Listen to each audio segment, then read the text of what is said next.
Hello guys, welcome back to MP coaching classes. आज class 7 का जो सीरीज शुरू हुए हैं, क्लास 7 का एक्सरसाइज 1A का पांचवा क्वेश्चन आपको बताएंगे।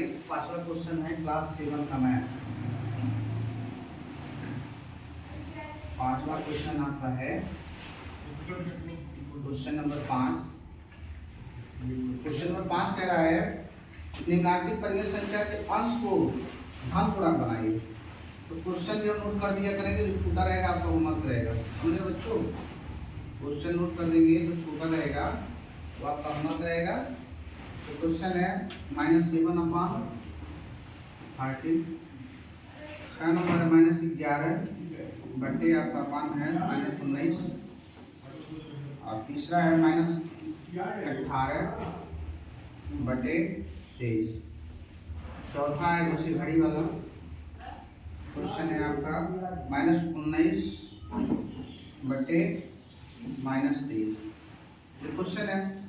इस क्वेश्चन को करना क्या है, परिमेय संख्या के अंश को धन पूर्णांक बनाना है। जो अंश है ना, अंश, ये अंश, ये अंश, ये अंश, आप अंश नहीं, ये वाला अंश, जो अंश है ना, इसको धन बनाना है। तो इस अंश को धन बनाने के लिए हम क्या करेंगे? अगर ऋण है, स्वाभाविक रहेगा कि ऋण ही रहेगा क्वेश्चन में, तो आप उसको -1 से गुणा करा देंगे। इसमें से एक कर दे रहा हूँ, ये वाला कर दे रहा हूँ, बाकी सब होमवर्क रहेगा, आप करिएगा। तो इसमें हम क्या करेंगे, -1 से गुणा कर देंगे, बाकी कुछ नहीं करना। -1 से गुणा करा देना है, ऊपर आपका प्लस हो जाएगा 18 और नीचे आपका -23 हो जाएगा। तो अंश धनात्मक बन गया ना। बस क्वेश्चन नंबर आगे बढ़ जाते हैं। समझ में आया ना? आप लोग कर लेंगे ना ये सब। आसान है, इसलिए एक ही बता रहा हूँ। अगला क्वेश्चन है निम्नलिखित परिमेय संख्या को सरलतम रूप में लिखिए। क्वेश्चन नंबर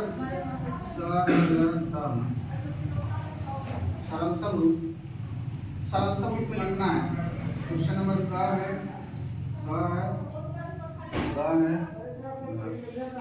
क्वेश्चन आपका है क में है -9 बटे 21 और घ में है आपका -18 क है -18 बटे -27 अब ग है 21 बटे -36 घ है नंबर क्या है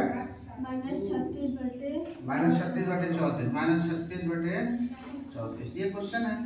सरलतम रूप लिखना है, चाहे आप कर सकते हो 64 है, चलिए बोलना चाहिए, कोई दिक्कत नहीं। तो सरलतम रूप में लिखना रहेगा तो आप क्या करेंगे, इसी को इंग्लिश में कहते हैं लोवेस्ट फॉर्म। इंग्लिश में भी कर सकते हो, चाहे हिंदी मीडियम में भी कर सकते हैं। तो इसका हम एचसीएफ निकाल सकते हैं। अगर एचसीएफ निकालें तो जितना एचसीएफ आएगा ना दोनों का, उसी से भाग दे देंगे, वो आंसर आ जाता है। एचसीएफ समझते हो ना? हाँ, जिसे हम औसत कहते हैं। तो चाहे दोनों का एचसीएफ निकालो, चाहे दोनों का, चाहे दोनों का, चाहे ये कंसेप्ट है। बाकी वैसे काटने के लिए आप दोनों को काटो, कोई दिक्कत नहीं। 3 से काट रहे हैं, ठीक? 3 से काट के छोटा करेंगे। तो 3 से पहले माइनस कट गया, तो 3 से काटे 3 6 18 अब 3 9 ध्यान देना कितने से काटे हैं, 3 से। अब फिर इसको कितने से काटेंगे, 3 से। तो 3 त्रिका 9, अरे सॉरी 3 दूनी 6 अब 3 त्रिका 9। ये आपका लोवेस्ट फॉर्म हो गया। अच्छा, पहली बार 3 से काटे, दूसरी बार भी 3 से काटे, यानी 3 में 3 से गुणा कराएंगे ना, यानी एचसीएफ आ जाएगा आपका 9। यानी डायरेक्ट इस पे आप 9 से भी भाग कर सकते हैं। ऐसे देख लीजिए, यहीं पे देख लीजिए, -18 था -27, ठीक है ना, माइनस कटा, ऐसे कितना आया था 9। तो दोनों में आप डायरेक्ट 9 से भी भाग करा सकते हो। अंश समझ गए? तो 9 से भाग कराएंगे तो यहाँ नीचे आ गया 9 त्रिक 27, 9 दूनी 18। ऐसे भी इतना आंसर आएगा, ऐसे भी इतना आंसर आएगा, कोई दिक्कत?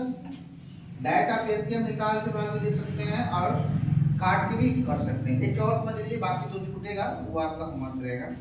चलिए काट रहे हैं, कितने से काटे हैं बोलिए? 3 से काटे हैं। आप जितने से कहिए उतने से काटते हैं, कोई दिक्कत नहीं। कितने से काटे हैं? 3 से काट रहे हैं। तो 3 से काटने देखिए, ध्यान देना, 3 से काट रहे हैं तो ये हमारा माइनस और माइनस रहेगा। तो 3 एक करना 3 3 दूनी 6 12 आ गया। इसको 3 से काटेंगे, 3 दूनी 6 नहीं कटेगा, 3 से नहीं कटेगा, सही है। तो 2 से काटते हैं, 2 से काटेंगे तो 18 आएगा। इसको 2 से काटेंगे तो 2 दिया 6 2 दूनी 4 आएगा ना। फिर 2 से काटते हैं, फिर 2 से काटेंगे तो क्या आएगा 9 आएगा, फिर 2 से काटेंगे 16 आएगा। अब कटेगा क्या, यानी पहली बार देखिए समझिए कितने से काटे हैं, पहली बार 2 से काटे, दूसरी बार भी 2 से काटे हैं, यानी इन दोनों का एचसीएफ कितना आ गया 4 से डायरेक्ट काट के भी इतना लाया जा सकता है, ठीक है ना। समझ गए, इतना समझ गए आप लोग, आगे बढ़े। क्वेश्चन नंबर 7वां, क्वेश्चन नंबर 7वां यहाँ बता दें, क्वेश्चन नंबर 7वां, क्वेश्चन नंबर ये कट गया सॉरी, इसको फिर से करते हैं। क्वेश्चन नंबर 7वां, क्वेश्चन नंबर 7वां, चलिए क्वेश्चन नंबर 7वां कह रहा है अपनी अभ्यास पुस्तिका में रिक्त स्थान को पूर्ति कीजिए। अभ्यास पुस्तिका में है, पहला बता रहे हैं, दूसरा है आपका क्वेश्चन, तीसरा है, पहला क्वेश्चन बताइए कितना है -3/4, -3/4, आगे बोलिए क्या है, ऊपर बॉक्स है ना, नीचे क्या है, बोल तो बेटा इसके बाद रूट है, बोलिए माइनस, फिर बॉक्स है, फिर कितना है 28 है। एक क्वेश्चन है, एक क्वेश्चन और ले लेते हैं, खा नंबर -5/-8 बराबर बॉक्स अपान 24, फिर 25/बॉक्स, ये है ना। तो रिक्त स्थानों को भरना है, घ नंबर दिए, घ नंबर है, ये आप लोग करके लाएंगे घर से। तो कैसे भरेंगे देखिए, समझिए बहुत आसान होता है। कैसे हम यहाँ 20 लाएंगे, 4 था तो कैसे 20 हो गया, 4 का पारा पढ़ा गया होगा तो भी 20 हुआ है, तो 4 का पारा पढ़ेंगे कितने बार में 20 होगा 5 बार में, तो 5 बार में यहाँ भी गुणा कराएंगे, कुछ नहीं करिए 5 से गुणा कराएंगे, तो 5 गुणा कराएंगे कितना होगा 5 क्या 15 होगा। लेकिन ये ध्यान दीजिएगा कि माइनस हो गया, ये जब माइनस हो गया बेटा तो यानी यहाँ माइनस रहा होगा, ये माइनस रहा होगा, यानी -5 से गुणा करा दें, तो -5 से गुणा करा -20 हो गया। अब यहाँ माइनस गुणा होगा प्लस हो जाएगा, तो 5 में 15, यहाँ प्लस 15 बनाएगा, समझ गए ना। फिर ऐसे ही ये वाला 4 कैसे 28 हो गया, तो 4 7 28, 4 में हमने कितने से गुणा कराया 7 से, यानी प्लस है तो कोई दिक्कत नहीं है, तो 7 से गुणा कराया तो 7 से इसमें गुणा करा दो, तो 7 3 21 माइनस आएगा ना, -21 दूसरे वाले बॉक्स में भर देंगे, ये वाला आप सब कर लेंगे ना। चलिए अच्छी बात। इस तरह का वीडियो देखने के लिए चैनल को सब्सक्राइब कीजिए, लाइक कीजिए, शेयर कीजिए। Bye my dear students.